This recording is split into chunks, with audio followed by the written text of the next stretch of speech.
All right, it's me, HEC3, also known as Hampton Edward Conway III, better known as Lil Hamp, and sometimes known as Shorty Coco. And this is the Get Fat podcast. That's right, Get Fat, F-A-T, Freedom and Transformation. And we have a great episode for you right now. I have a group of brothers with me, as you can see. Three other brothers right now. We're waiting on another brother to jump in. But these are all the men that are collaborating together. We are collaborating together for this anthology that you may have heard me talk about, called For Such a Time as This. And so I thought it would be really cool to have all the men out of all 20 authors. There are 5 of us that are men that are contributing to this anthology. And I thought it'd be really cool to have the men's voices represented on the podcast. So I got them here with us, and they are going to share some information about themselves and about their portion, their chapter in the book. And so, yeah, let's just get started. And guys, it's great to have you. Thank you for having us, brother. For sure. And so, let's just go around. I'm going to actually read your bios. And then I'll just do it one by one. I'll read your bio. And after I read your bio, tell us about the title of your chapter and give us an overview about the chapter that you have in the book. So let's start with you, James. Let me see. Let me pull it up here. All right, and James, I meant to ask you this ahead of time. Pronounce your last name. Sure, it is Ruvalcaba. Ruvalcaba. Got it. All right, James Ruvalcaba. James Ruvalcaba. All right. Author James Ruvalcaba has co-authored an anthology for such a time as this. Ruvalcaba is a best-selling author as well as an Own It magazine contributing writer and featured artist, renowned for penning inspirational page-turners that pull on the heartstrings. Ruvalcaba outdid himself with his book, The Light Through the Pouring Rain. And James, I'm going to tell you now, I want to hear more about that one too. The Light Through the Pouring Rain chronicles the lives of James and Annabelle, a young couple enraptured in a feverish romance. However, their happy ever after is cut short after a staggering cancer diagnosis. With no idea what lies ahead, they have to navigate uncharted territory hand in hand with nothing but the love of their families and their faith in God to guide them. James's growing global readership has been swept off their feet and will continue to be in years to come. If you're looking for a heartwarming tales of love, life, and adventure, you need not look further than Ruvalcaba's works. Grab a copy of The Light Through the Pouring Rain by visiting jamesruvalcaba.com. So, James, let's back up before we get to the chapter. Is that book that you wrote, is that based on real life situation? Correct. Yes, okay. It's based off my fiance and I's relationship. We were together for 5 years, and she had cancer for 3 of them. Being both of us being in our mid-20s, not that there's a timeline. There's infants who have cancer, there's adults who have cancer, and everything in between. But what I wanted to document is that we were documenting the process, and we were continuing to push it. We were documenting her illnesses, her day-to-day, the doctor's appointments, the chemotherapy, the little intimate details as well, going bald, all the things that everybody kind of has a sense of with cancer. And unfortunately, when she passed, my last words to her, of course, I said my goodbyes and I love you, but I wanted to continue to tell the story. It was going to be the light through the pouring rain, regardless if she was here or not, to tell her side. I thought it was my job to honor her and continue to carry her legacy going, and to be a testimony of God's goodness as well. A lot of people heard that in the past and go, whoa, what a contradiction. Shouldn't God be the first person you're mad at? And I go, no, because if it wasn't for God, I would have 3 years of our relationship would have been taken away from me. And, I only would have had 2 with her. So, it's instead of focusing on the negativity and focusing on the would have, could have, should have, I was like, you know what? Let me just put my best foot forward, and let me be able to be a testimony of God's goodness that I was blessed with another 3 years. Wow. Wow. That's deep, man. That's deep. So, all right. So you've got the book, and definitely want to check that out. So let's move from the book to your chapter in the anthology. What's that about? Sure, it goes hand in hand. It's called my chapter is called "Beauty for Ashes." I may not know the exact Bible verse it comes from or where it stems from, but I do know that God does repay back. He does give you beauty for your ashes. And I kind of want to let readers know that there's life after death. We all experience loss. Every single one of them is an apples and oranges comparison. Doesn't matter if it's your fiance, your dog, your sister, great grandmother, whoever it may be. We all experience pain in different ways. And I wanted to communicate with the readers that there's still life. There's still life to go on. You got to continue to put your best foot in front of the other and continue to march forward. I know there'll be stints throughout your life where it feels like I can't continue without this person. I can't move forward. I can't live like this anymore. The world's just not the same without them. But and I understand it because we all go through the cycle here, the grieving cycle. But I want the readers to know that there is life after death. And there is going to be beauty for those ashes. God will repay you back for that. And I wanted to communicate that with the readers. Awesome, man. Wow. So the chapter is actually going to be a glimpse of the book. Would you Correct. say that? At least a part two. I go into Okay. the cancer treatment, the diagnosis, all the way into my fiance's passing. But this would be a nice preview to my second book, to the part two of it. So this is a nice introduction to see where my head's going to be at and where the story's going to navigate through. Got you. So you're definitely coming with the second with a sequel to the first book.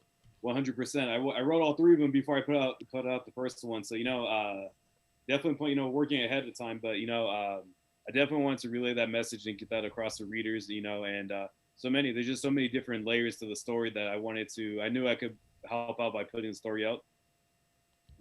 Awesome. All right, James. So I found it, Isaiah 61. And it's actually verse 3, but I want to start in verse 1 just because of the flow. So I'm going to read it. It says, the Spirit of the sovereign Lord is on me because the Lord has anointed me to proclaim good news to the poor. He has sent me to bind up the brokenhearted, to proclaim freedom for the captives and release from darkness for the prisoners, to proclaim the year of the Lord's favor and the day of vengeance of our God, to comfort all who mourn, and here's where your part comes, and provide for those who grieve in Zion, to bestow on them a crown of beauty instead of ashes, the oil of joy instead of mourning, and a garment of praise instead of a spirit of despair. Wow. They will be called oaks of righteousness, a planting of the Lord for the display of his splendor. Sheesh, that's a powerful passage. Right. So very appropriate, James. Yeah, very pro. I'm looking forward to checking out your book and the ones that are to come in your chapter. So awesome, man. Awesome. Good stuff. All right. Let's move over to my man George. Oh, what's going on? What's up, George? Let me read your bio right quick. George is a very accomplished young man.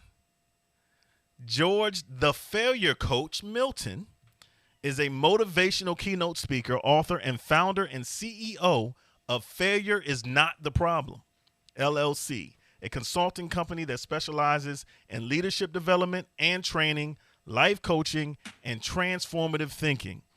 His focus is to work with businesses and organizations, positioning them to become more productive, effective, and successful by addressing the challenges and adversities an organization experiences through his coaching, mentoring, training, and teaching using the greatest resource we have in our arsenal, which is failure. That's an interesting statement. The greatest resource in our arsenal is failure. Okay, I know you're going to tell us more about that. He is a United States Army retired colonel who has over 30 years of experience as an Army officer, an internationally known communicator, coach, mentor, trainer, intuitive counselor, teacher, inspirational speaker, former TV co-host, and author. Failure is not the problem, it's the beginning of your success. George connects with people of all ages on all levels. He's a former university assistant professor, a chief of the Civil Partnership Division at European Command. Annually, he led a group of staff members to Oxford University in Oxford, England, on a 2-week trip to study and learn how to properly partner with civilian agencies in support of military organizations. A highly decorated combat veteran with multiple deployments who also commanded in a war. Through his motivational leadership training, Colonel Milton gives the practitioner the strength to hoist himself or herself up from the bootstraps of failure and enable them to march onward, creating a brighter future for not only self, but also the entire organization in which they serve. And let me say, I'm going to have the contact information for George, for James, for Derek, for Cedric, for all these brothers in the description. On the YouTube channel, you'll be able to get access to these brothers. But George, I got to go back to this phrase that you said here, because I feel like this is a very poignant, some people may say controversial phrase. You said the greatest resource we have in our arsenal is failure. Can you expound on that for us real quick? Yeah, I'll try to give you the quick answer here. Let me start by saying, Hamp, thanks for this awesome opportunity, man. Really appreciate the opportunity to be able to visit. And James and Derek, man, hey, good to see you brothers here. But yeah, so look, lessons. You look at the Bill Gates of the world, you look at Warren Buffett, Oprah Winfrey, and all of those folks, Michael Jordan, right? You look at all those folks who are extremely successful. And when it comes to failure, right? Failure is that one opportunity, right, to where we can learn the greatest from. Most people say, well, I want to become successful. But if you talk to those persons that I just mentioned, is that they tell you that without exception, they learned way more from the failures than they ever did from the successes. So most people focus on win. There's no such thing as win. Huh? Right? So in order to be able to get from where you were to where you're supposed to be, right, you got to figure out how to learn from which one have actually come. And you do that through this process of failure. For sure, man. That's powerful. That's very powerful. Thank you. And is that concept at all tied to your chapter? Yes, sir, it is. In fact, the title of the chapter is "Failure is Not the Problem; It's the Beginning of Your Success," which Gotcha. actually depicts the first solo book that I've actually written. And this comes from a place of there was this guy, and I'll give you the short story, but I knew of this fellow who said that just tons and tons and tons of failure throughout his life. He failed kindergarten, he failed the first grade, failed virtually every grade thereafter. I barely graduated from high school, had to take a correspondence course just to graduate from there. Went on to college, and by the time he actually ended up in college, right, he dropped out of 6 colleges and universities. But Six colleges and universities, right? Went on, right, to obtain 4 degrees, 2 masters, 17 hours toward a doctorate, graduated from the Army War College, and so on and so forth. And I may have just given it away. That fellow that I'm talking about is me, right?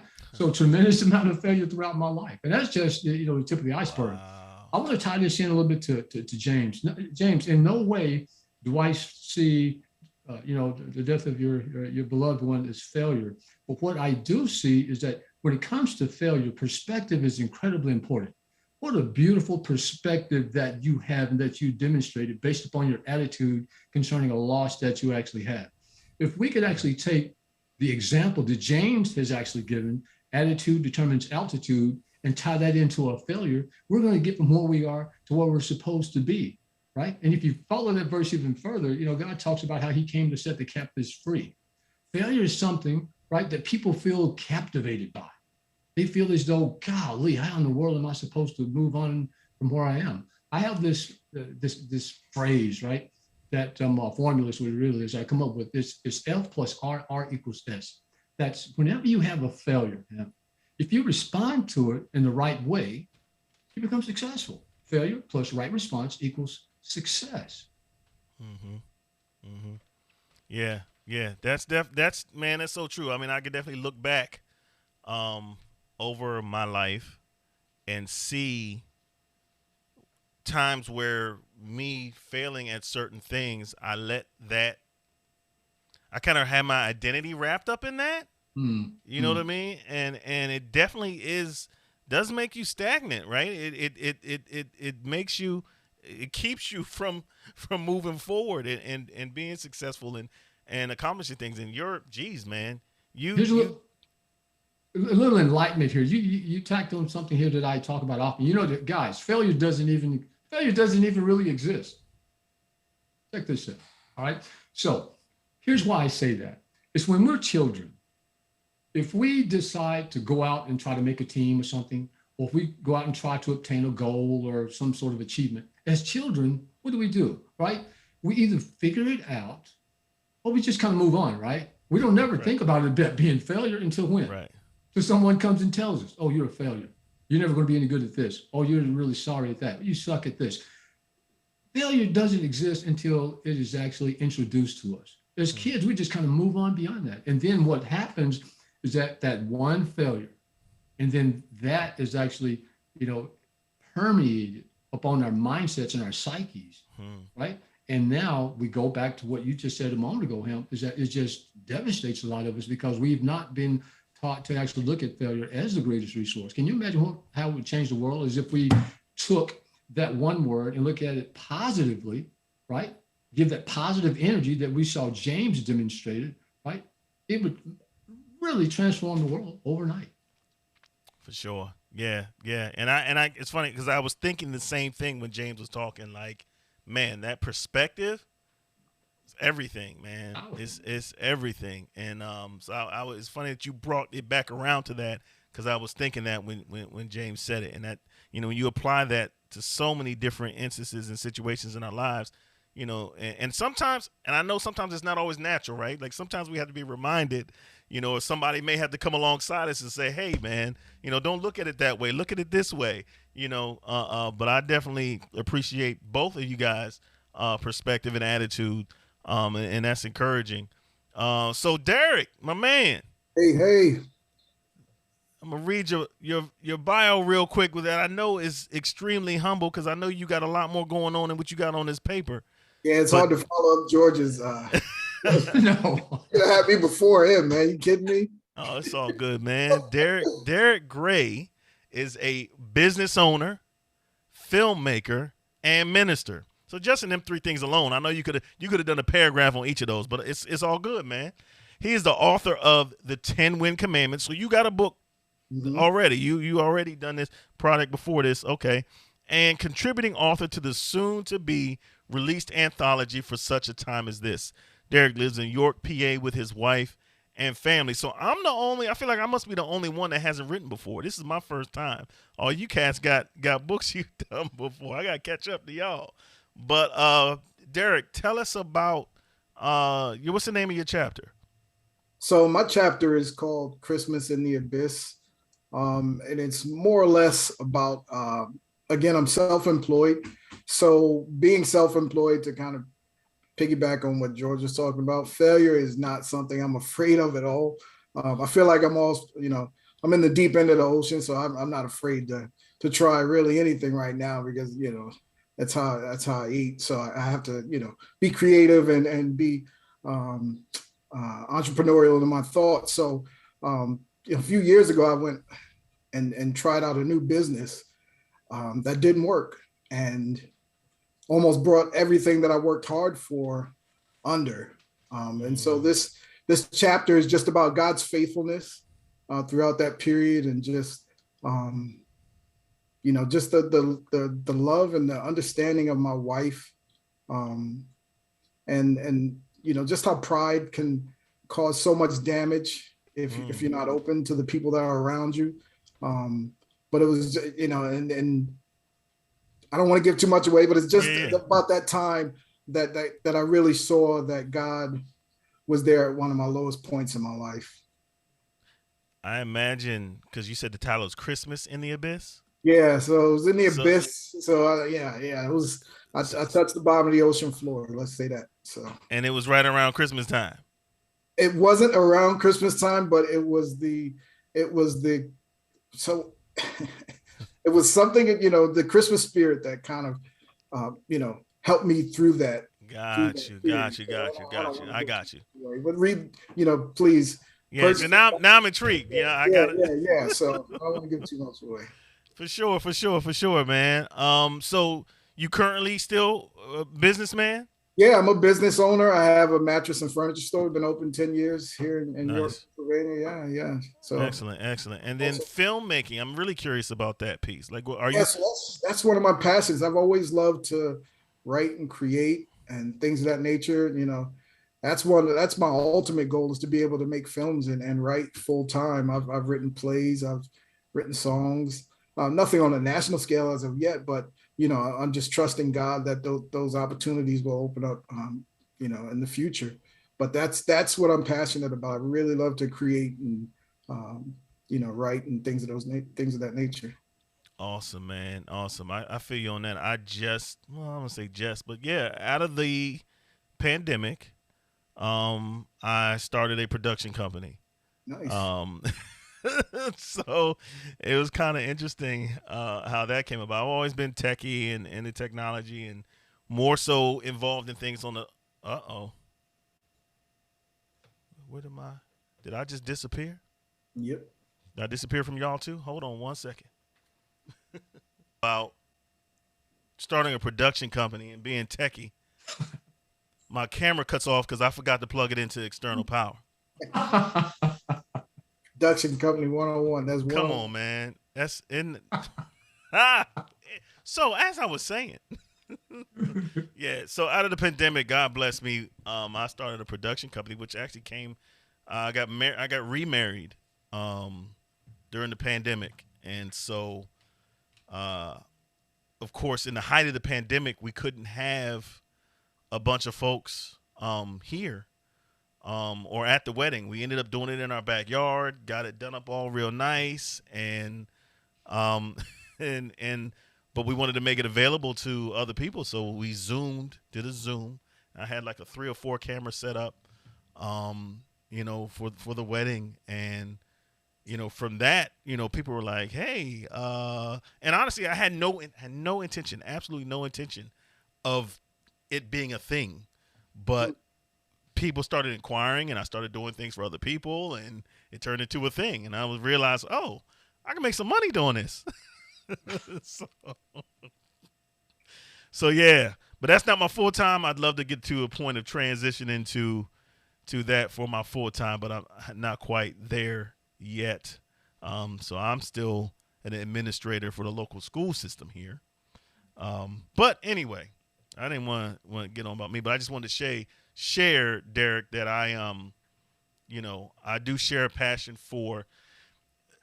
My passion with the production stuff is really about trying to use my gifts to help other people use their gifts. Like, I want to motivate people to live in their purpose and really nurture and grow their own gifts. And so me being able to come alongside them with my expertise to help them do that and really unleash their potential. So that's kind of my feeling there. So guys, I appreciate you.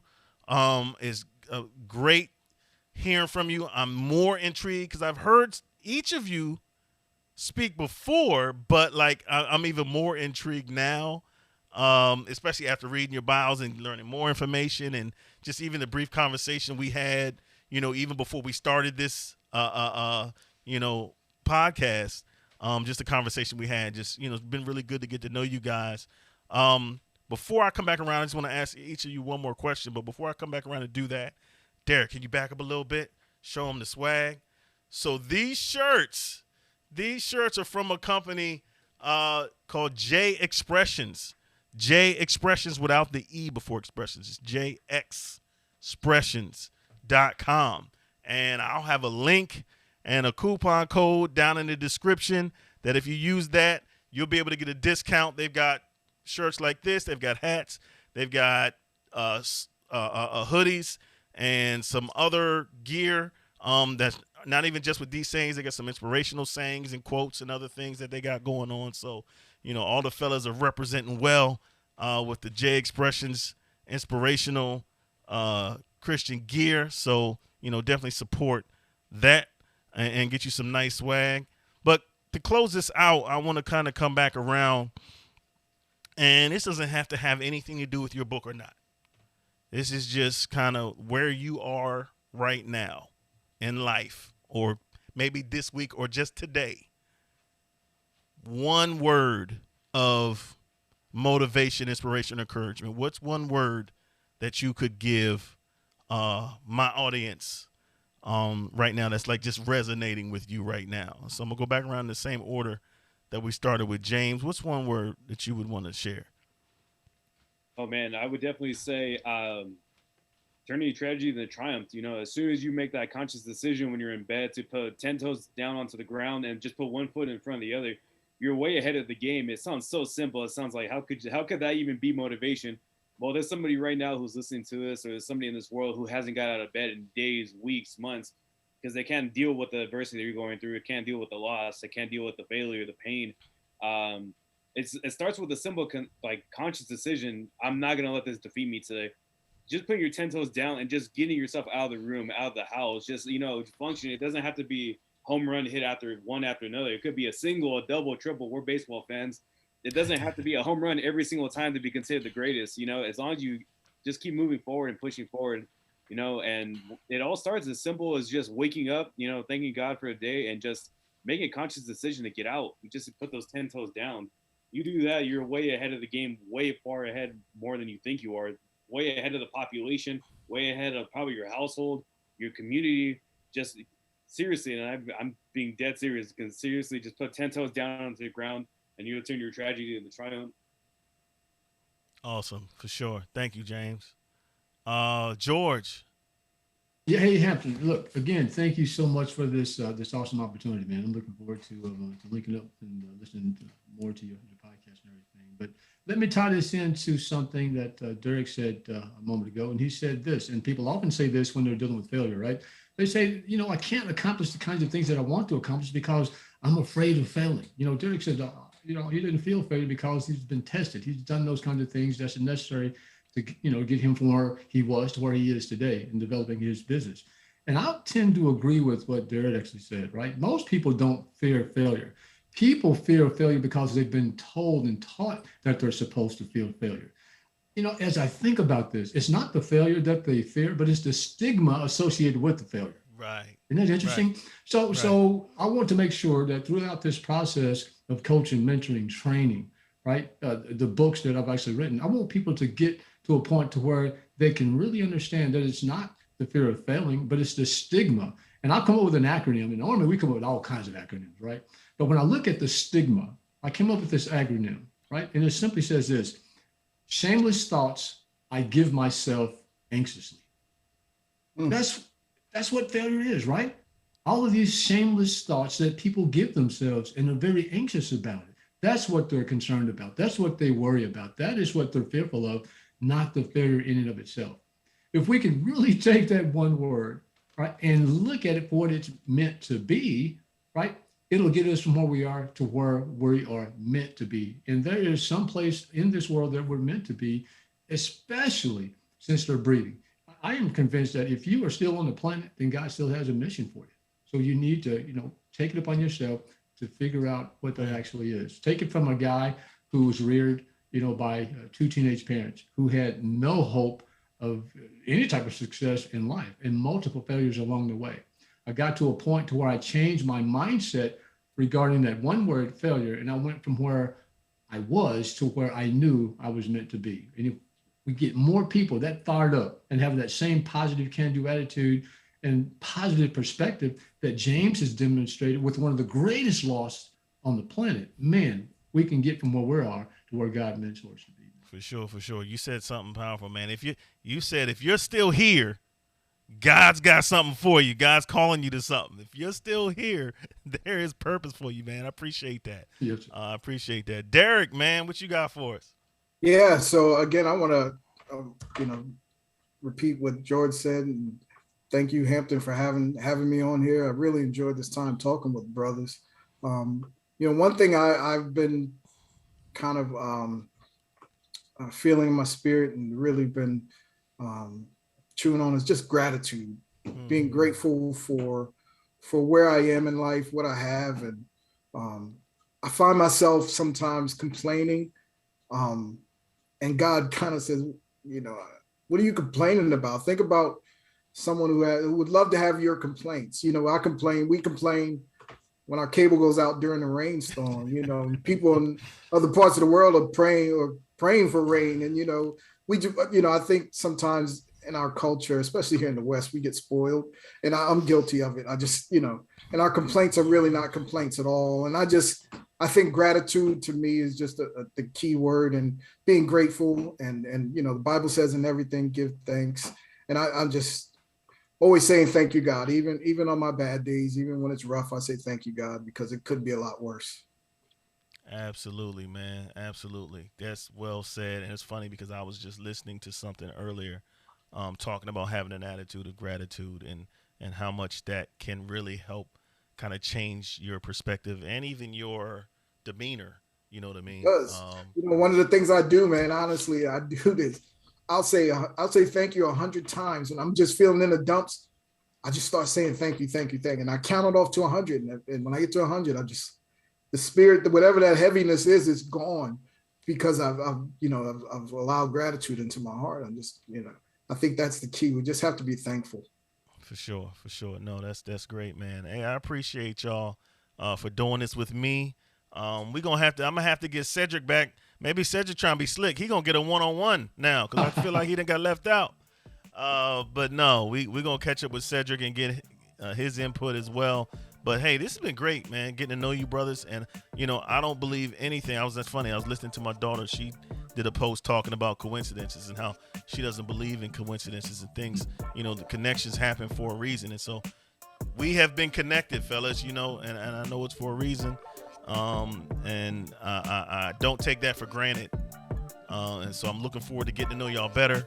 Looking forward to doing what I can to inspire and motivate y'all, and I'm expecting y'all to do the same for me, man. And so yeah, it's me, HEC3, and this is the Get Fat podcast, and I'm hoping that I've been able to give you a little something to chew on, so you can get fat with me, and we will see you next time. Hopefully in a week, if I can stick to it, but if not, I'll be back eventually. But yeah. Get Fat podcast, and we'll catch up with you until the next time. Peace and blessings.